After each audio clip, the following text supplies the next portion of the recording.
당신이 지금껏 감정 쓰레기통으로 살았던 건 착해서가 아니라 당신의 뇌가 고장났기 때문입니다. 친한 친구의 전화를 끊고 난 뒤에 이상하게 온몸의 진이 다 빠져나가는 기분을 느껴본 적 있으신가요? 분명히 위로해주고 들어준 건 나인데 정작 내 마음은 누군가 버리고 간 쓰레기통이 된 것처럼 지저분하고 무겁기만 합니다. 샤워기 물을 맞으며 내가 왜 그걸 다 들어주고 있었지 자책하며 새벽까지 그 목소리를 곱씹기도 하죠. 아마 당신은 스스로가 너무 착해서 혹은 거절을 못하는 예민한 성격이라서 그렇다고 자책했을 겁니다. 하지만 뇌과학적으로 보면 그 진단은 완전히 틀렸습니다. 당신이 감정 쓰레기통이 된 진짜 이유는 성격 탓이 아니라 당신의 뇌가 이 상황을 처리하는 방식이 남들과 근본적으로 다르기 때문입니다. 어쩌면 당신은 지금 이 순간에도 타인의 감정에 뇌를 해킹당하고 있는지도 모릅니다. 지금부터 당신의 뇌 안에서 벌어지는 소름 돋는 오작동의 실체를 하나씩 파헤쳐 보겠습니다. 우리 뇌 안에는 아주 예민한 화재 경보기가 하나 숨어 있습니다. 친구가 당신에게 부정적인 감정을 쏟아내는 그 찰나에 이 경보기는 단 0.04초 만에 울려 퍼집니다. 눈 한 번 깜빡이는 시간의 10분의 1도 안 되는 아주 짧은 순간입니다. 이때부터 갑자기 심장이 빨라지고 가슴이 철렁 내려앉는 건 당신이 유독 예민해서가 아닙니다. 수만 년 전 풀숲에서 바스락 소리가 나면 일단 도망쳐야 살 수 있었던 인류의 생존 본능이 현대 사회의 대화 속에서도 똑같이 작동하고 있는 것뿐입니다. 문제는 이 경보기를 끌어오는 소방관입니다. 소방관은 이성이 담당하는 영역인데 경보기가 울리고 나서 무려 0.3초가 지나야 현장에 도착합니다. 경보기보다 7배나 느린 속도입니다. 즉, 당신이 이성적으로 이 대화는 나에게 해로워 혹은 이제 그만 들어야겠어라고 판단하기도 전에 이미 당신의 몸은 친구의 부정적인 감정에 완전히 장악당해버리는 겁니다. 많은 사람이 이 상황에서 일단 참는 것을 선택합니다. 아무렇지 않은 척 들어주거나 딴 생각을 하려 애쓰지만 감정을 억누르려 할수록 뇌는 그 감정을 더 강하게 인식합니다. 하얀 곰을 떠올리지 말라고 하면 머릿속이 온통 하얀 곰으로 가득 차는 것과 같은 원리입니다. 참는 동안 경보기는 꺼지지 않고 내내 울리고 있으며 결국 당신의 뇌 에너지만 처참하게 고갈시킵니다. 진짜 차이는 소방관이 얼마나 빨리 오느냐가 아니라 이 경보를 얼마나 빨리 끄느냐에 달려 있습니다. 그렇다면 왜 하필 그들은 수많은 사람 중에 당신을 선택해서 감정을 쏟아내는 걸까요? 이들에게는 상대를 고르는 기막힌 센서가 있습니다. 이들은 대화할 때 절대 넘지 않는 선이 하나 있는데 바로 대화의 주어를 당신에게 넘겨주는 선입니다. 당신을 감정 쓰레기통으로 쓰는 사람들의 뇌 안에서는 자신의 경보기가 너무 크게 울리고 있어서 타인의 감정을 살필 소방관이 출동할 여력이 전혀 없습니다. 그래서 이들은 대화의 시작부터 끝까지 오직 나라는 주어만 사용합니다. 당신이 나도 요즘 힘들어라고 말하며 주어를 바꾸려 해도 그들은 그 선을 결코 넘지 못하게 차단하고 다시 자기 이야기로 주어를 끌고 옵니다. 주어가 나에서 상대로 이동하지 못하는 대화, 그것이 바로 감정 착취의 시작입니다. 여기서 우리가 주목해야 할 지점은 당신의 반응입니다. 한 신경과학자의 연구에 따르면 부정적인 자극을 받았을 때 모든 사람의 경보기가 울리지만 그 경보가 꺼지는 시간은 사람마다 천차만별입니다. 어떤 사람은 단 6초 만에 평온을 되찾고 경보기를 꺼버리지만 어떤 사람은 몇 분 혹은 몇 시간, 심지어 일주일 내내 그 말을 곱씹으며 스스로 경보기를 계속 울립니다. 당신이 전화를 끊고 나서도 새벽까지 잠을 못 자고 괴로워하는 건 당신의 뇌 안에서 경보기가 아직 꺼지지 않았다는 명확한 신호입니다. 이건 당신의 타고난 성격이 아니라 뇌의 조절 영역인 소방관이 아직 충분히 훈련되지 않았을 뿐입니다.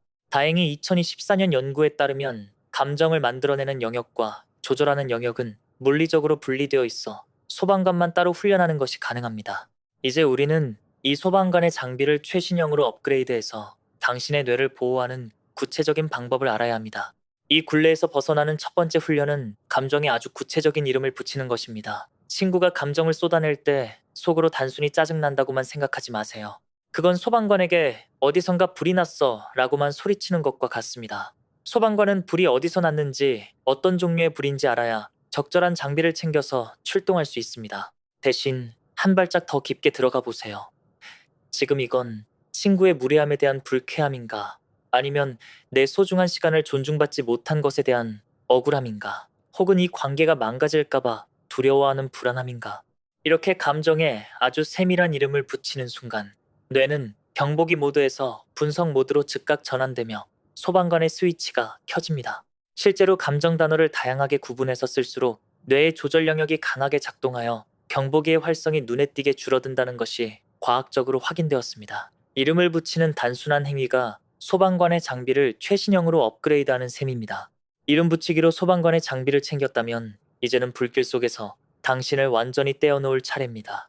바로 3인칭 전환이라는 기술입니다. 친구가 감정을 쏟아낼 때 우리는 보통 나는 지금 너무 피곤해 혹은 나는 왜 이걸 듣고 있지라며 나라는 1인칭 시점에 갇히게 됩니다. 이건 불이 나고 있는 집안에서 연기를 그대로 마시고 있는 꼴입니다.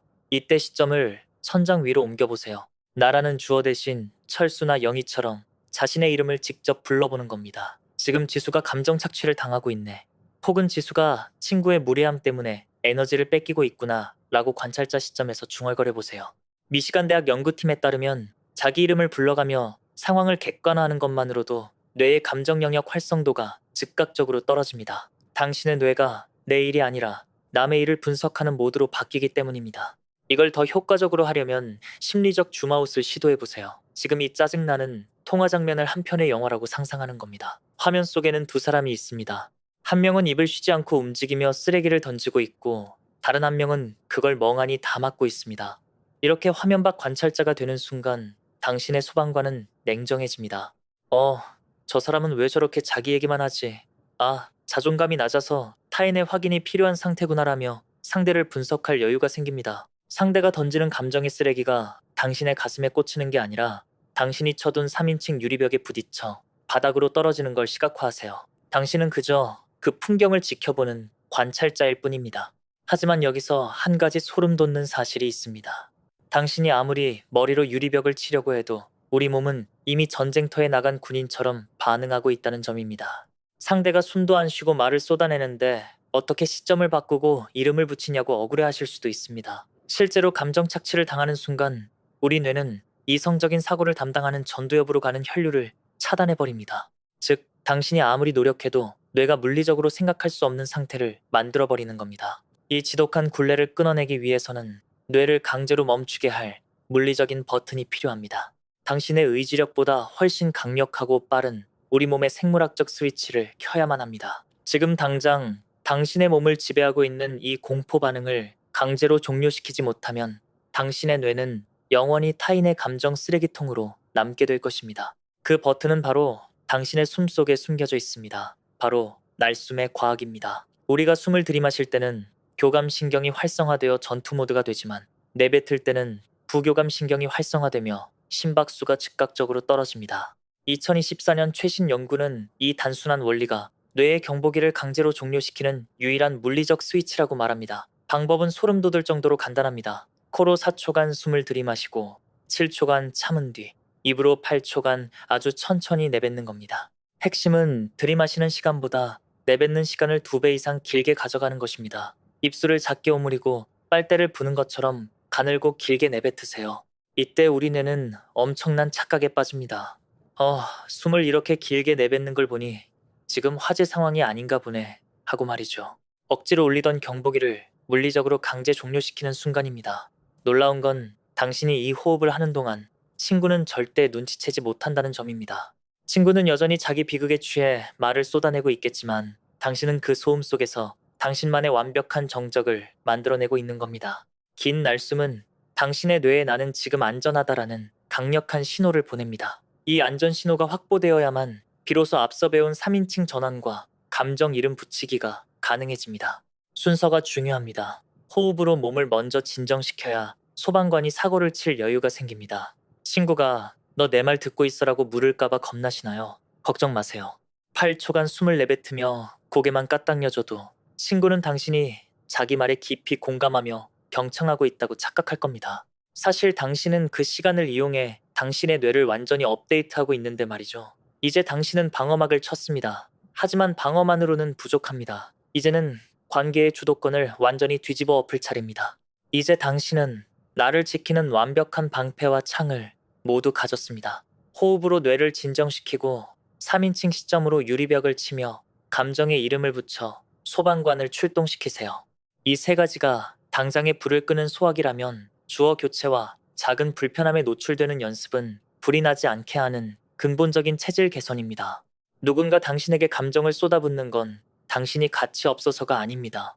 오히려 당신의 에너지가 탐날 만큼 따뜻하고 탐스럽기 때문입니다. 하지만 꼭 기억하세요. 당신은 누군가의 찌꺼기를 담는 쓰레기통이 아니라 당신만의 빛나는 감정을 담아내는 소중한 보석함입니다. 오늘 이 영상을 보고 떠오르는 사람이 있다면 그 관계의 주어를 오늘부터 당장 바꿔보시기 바랍니다. 여러분이 더 이상 누군가의 감정 수거함으로 살지 않기를 진심으로 응원합니다. 여러분의 멘탈을 업데이트하는 시간, 심리적 시선이었습니다. 영상이 도움되셨다면 구독과 좋아요 부탁드립니다. 감사합니다.